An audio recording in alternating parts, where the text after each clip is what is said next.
안녕하십니까. 저작거리에서 바라본 20세기의 술. 오늘 1928년 D.H. 로렌스의 채털레 부인의 사랑입니다. 1928년에 스코틀랜드 의사이며 세균학자 알렉산더 플레밍이 페니실린을 개발하고요. 그리고 프랑스 선거에서는 좌익연합이 약진하네요. 1928년 영국 작가 D.H. 로렌스는 채틀리 부인의 연인이라는 소설을 발표합니다. 채틀레이 부인의 연인으로 통일할까요? 채틀레이 부인의 연인을 발표합니다. 이 소설은 불륜관계의 남녀 사이에 노골적인 성행위 묘사뿐만 아니라 전통적인 영국 사회의 지배적인 계층 문제를 단도직입적으로 건드리고 있어서요. 영국뿐만 아니라 미국이나 일본 등 여러 나라들에서도 칠판 금지와 검열의 대상이 되죠. 외설물 출판법에 의거해 이 소설은 영국에서 1960년에 이르러서야 무삭제판으로 출간이 가능해지고요. 자연과 문명의 대립에 민감했던 로렌스는 자연을 대표하는 건강한 성의 회복만이 제2차 세계대전으로 확인된 파괴적인 기계 문명에서 인간을 구원할 수 있다고 보았던 것 같아요. 실제로 로렌스는 비의적 신지학에 깊은 관심을 갖고 있었고요. 주위 사람들의 증언에 따르면 로렌스 자신 저작거리 보통 사람들과는 다른 차원의 영적 능력을 보유하고 있었던 것으로 보입니다. 작가로서 로렌스의 미덕은 1911년 소설 하양공작이나 1913년 아들과 연인 또는 1915년 무지개 같은 소설들에서 인간 내면의 초월적인 정신적 차원에 대한 자신의 경향성을 드러내지 않고 작품의 표면에서는 저작거리 보통 사람들도 긍정적이든 부정적이든 비교적 쉽게 접근할 수 있는 구체적인 상황을 연출해서 이야기를 풀어간다는 점이라 할 수 있을 겁니다. 이것은 채털리 부인의 연인에서도 마찬가지이겠고요. 소설 무지개도 출판되자마자 외설로 판정되어 판매 금지되는데 저작거리 보통 사람이 나로서도 이 소설의 외설이 판매 금지되었어야 했을 정도인지는 잘 모르겠네요. 이 소설은 누가 봐도 어술라라는 여성의 홀로서기를 담은 성장기입니다. 소설의 마지막 부분입니다. 어슐라는 무지개 속에서 지상의 새로운 건축물을 보았다. 오래되어 부서지기 쉽고 오염된 가옥과 공장은 휩쓸려 사라졌고 진실이라는 살아있는 자재로 건축된 세상이 들어섰다. 그것은 둥그런 하늘에 꼭 들어맞았다. 여기서 진실과 관련되어 소설 속에서 묘사되는 구약 성경 창세기 9장 하나님의 말씀입니다. 하느님께서 또 말씀하셨다. 너뿐 아니라 너와 함께 지내며 숨쉬는 모든 짐승과 나 사이에 대체로 세우는 계약의 표는 이것이다. 내가 구름 사이에 무지개를 둘 터이니 이것이 나와 땅 사이에 세워진 계약의 표가 될 것이다. 내가 구름으로 땅을 덮을 때 구름 사이에 무지개가 나타나면 나는 너뿐 아니라 숨쉬는 모든 짐승과 나 사이에 세워진 내 계약을 기억하고 다시는 물이 홍수가 되어 모든 동물을 쓸어버리지 못하게 하리라.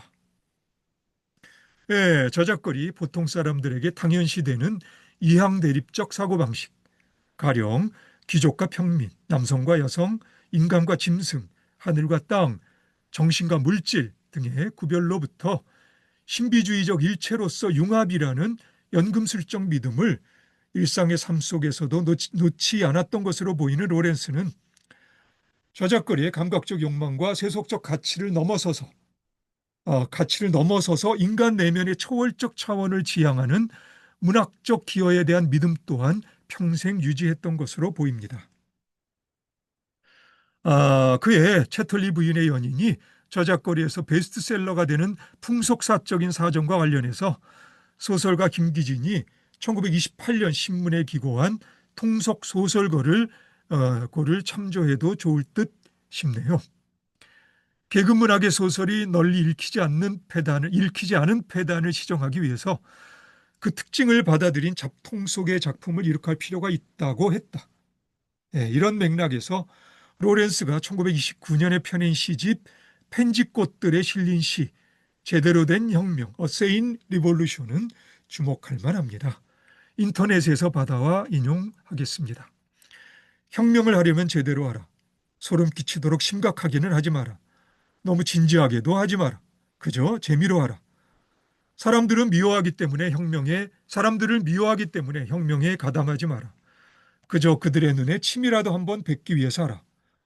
돈을 쫓는 혁명을 하지 말고 돈을 깡그리 비웃는 혁명을 하라. 회기를 추구하는 혁명을 하지 마라.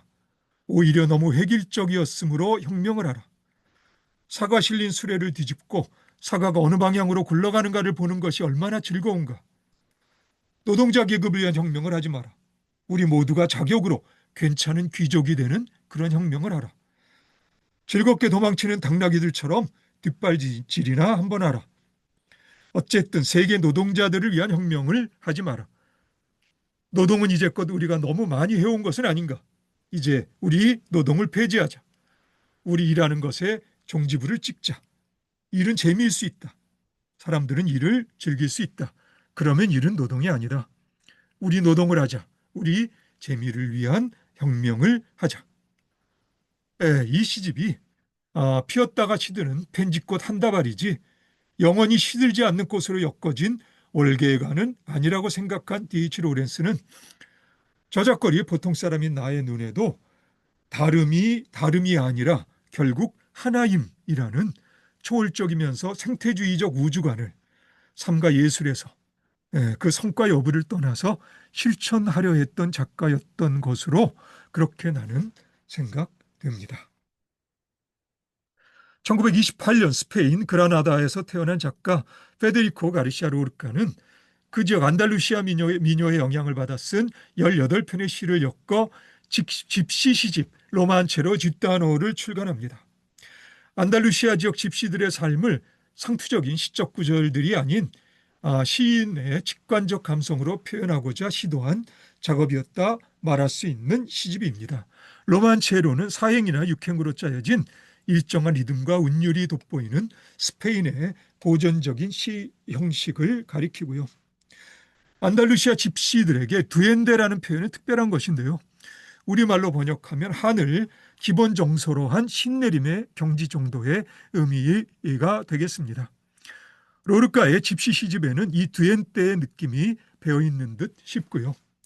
1977년에 출판된 칸테 혼도의 시와 집시 시집에서 민용태 교수의 번역으로 로르카의 말입니다. 마치 고전 세계의 진짜 신이 이 완벽한 축제 투에 모두 다 갑자기 몰려든 것 같다. 인간에게 가장 훌륭한 분노와 훌륭한 담력, 가장 훌륭한 울음을 발견하는 한 민족의 위대한 감성과 문화를 보여주기 때문이다. 스페인 춤이나 투를 보며 즐기는 사람은 아무도 없다. 안달루시아 한의 신이 살아있는 형태의 이런 비극을 통하여 고통을 느끼게 한다. 그리고 우리를 에워싸고 있는 현실을 벗어난 해방으로의 계단을 마련해 준다. 민영태 교수가 번역한 안달루시아 한의 시는 두엔데 안달루스의 번역입니다. 1917년 책 제목에 포함된 칸테 혼도는 안달루시아 집시 문화에 고유한 플라멩코 노래를 부르는 가장 깊은 목소리를 말합니다. 포에마 델 칸테 혼도는 로르카가 1921년에 쓰고 1931년에 출판한 시집 제목이고요. 집시 시집에 실린 시 몽이병 로맨스에 대한 로르카의 말입니다. 다시 민영태 교수의 번역입니다. 이것은 안달루시아의 혼에 뿌리한 순수한 시작 행위입니다. 따라서 그 행위와 작품을 전달한 나 자신이라는 사람에게까지도 항상 빛이 변하고 다를 수 있죠. 지금 여러분이 내가 왜 수천 수만의 빗살인지 북소리인지 새벽을 찍고 있었다라 했느냐고 물으신다면 내 대답은 이럴 겁니다. 내가 그때 천사들과 나무들의 손에서 직접 그걸 보았습니다. 그러나 더 이상은 대답할 수가 없을 겁니다. 더더구나 그 의미를 설명할 수는 없겠죠. 그럼 민영태 교수 번역의 몽유병 로맨스입니다. 민영태 교수는 이 시의 제목을 악몽의 로맨스라 번역했네요. 파랗게 사랑해 파랗게 파란 바람 파란 잎까지 바다에는 배 산에는 말 허리 어둠을 두르고 베란다에서 꿈꾸는 여인 그 파란 살결 파란 머리칼 차가운 눈빛 눈동자 파랗게 사랑해 파랗게 집시의 시뻘건 다리 세상살을 예언하지만 차마 달을 바라볼 수 없는 그녀 파랗게 사랑해 파랗게 성애가 만든 커다란 별미와 모양이 어둠의 물고기를 몰고 여명의 길을 연다. 무화과 나무가 줄지를 하듯 나뭇가지를 바람에 드르륵거리고 산은 살쾡이처럼 가시나무 끝을 곤두세운다. 누가 오는 걸까? 어디로? 그녀는 베란다에서 기다리고 그 파란 살결, 파란 머리칼, 꿈에도 무서운 쓰라림의 바다. 형님, 저의 말과 형님 집을 바꿨으면 좋겠네요. 제 말 한 장 대신에 형님 집 거울 하나, 제 칼 대신에 이불 하나만 주세요. 형님, 염소 제 너머에서부터 제가 피를 많이 쏟고 오누먼요. 내가 할 수만 있다면 젊으니 당장이라도 그렇게 해주지. 하지만 이제 나도 내가 아니고 내 집도 이제 내 집이 아니라네. 형님, 저는 죽을 때는 점잖게 잠자리에서 죽고 싶구먼요. 침대는 되도록이면 새 침대, 이불은 네덜란드 최고급 이불. 이것 보세요. 이 가슴부터 목구멍까지 피투성이 상처를. 검붉은 삼백송이 장미꽃이 자네 하얀 서치에 피었구만. 피가 스며들어 허리에는 온통 피 비린내뿐. 하지만 이제 나도 내가 아니고 내 집도 이제 내 집이 아니라네. 어떻든 저 좀 올라가게 해주세요. 저 높은 베란다까지만요. 저 좀 꼭 올라가게 해주세요. 저 파란 베란다까지요.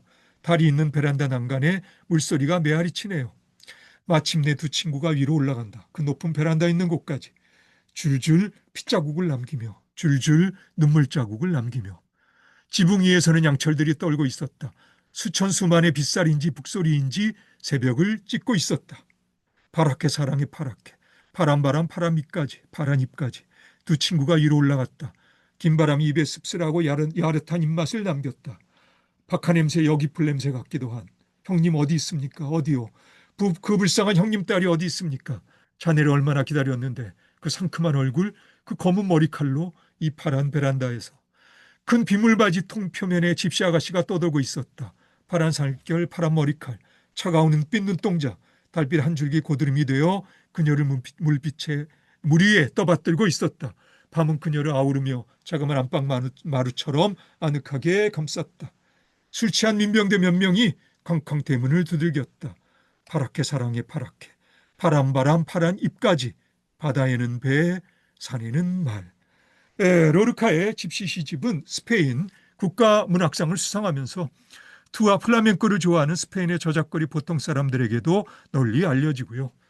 스페인 사람들에게는 몰라도 대한민국 저작거리 보통 사람인 나에게도 로르카의 시에 두엔데가 가슴에까지 전해지기에는 어려움이 있습니다. 이것은 격정적인 안달루시아 지방의 사랑과 복수를 다룬 그의 1932년 희곡 피해 결혼의 경우에도 마찬가지일 것이고요. 피해 결혼을 포함해서 보통 로르카의 비극 3부작이라 불리는 1934년 예르마, 36년 베르나르드 알바의 집을 발표한 로르카는 스페인 내전 중 우익 군부에 의해 처형됩니다. 스페인의 철학자 오르테가 이 가세트가 1923년 스페인 모더니즘의 기치를 내걸고 시작한 서구 잡지의 주요한 기여자이기도 로르카는 했습니다. 민영태 교수의 번역으로 로르카의 시 묘비명의 한 부분입니다. 내가 죽거든 나를 나의 기타와 함께 모래 아래 묻어주오. 내가 죽거든 박하와 오렌지밭 사이 내가 죽거든. 내가 죽거든 마음 내키면 그냥 풍향계 속에 묻어주오. 내가 죽거든. 한편 로르카의 동료였던 초현실주의 화가 살바도 달리는 집시 시집에 부정적인 태도를 보였다 하고요. 영화감독 루이스 부뉴엘은 노골적으로 비난을 퍼붓었다고 합니다. 미루어 짐작컨대 로르카의 진보적 입장이 예술적이든 정치적이든 이들이 원하는 만큼 충분히 과격하지 않았다는 점이 이러한 반응의 원인이었을 것이고요. 달리와 부뉴엘은 집시 시집에 반발이라 하듯이 1929년 함께 안달루시아의 계라는 20세기 영화사에서 초현실주의적 이미지 구성의 원형이라 할 정도의 영향력을 행사하는 16분 분량이지만 저작거리 보통 사람들은 접근하기가 만만치 않은 작품을 발표합니다. 그럼 오늘은 여기까지 할까요? 오늘 수고 많으셨고요. 그럼 우리 다음에 다시 봅시다.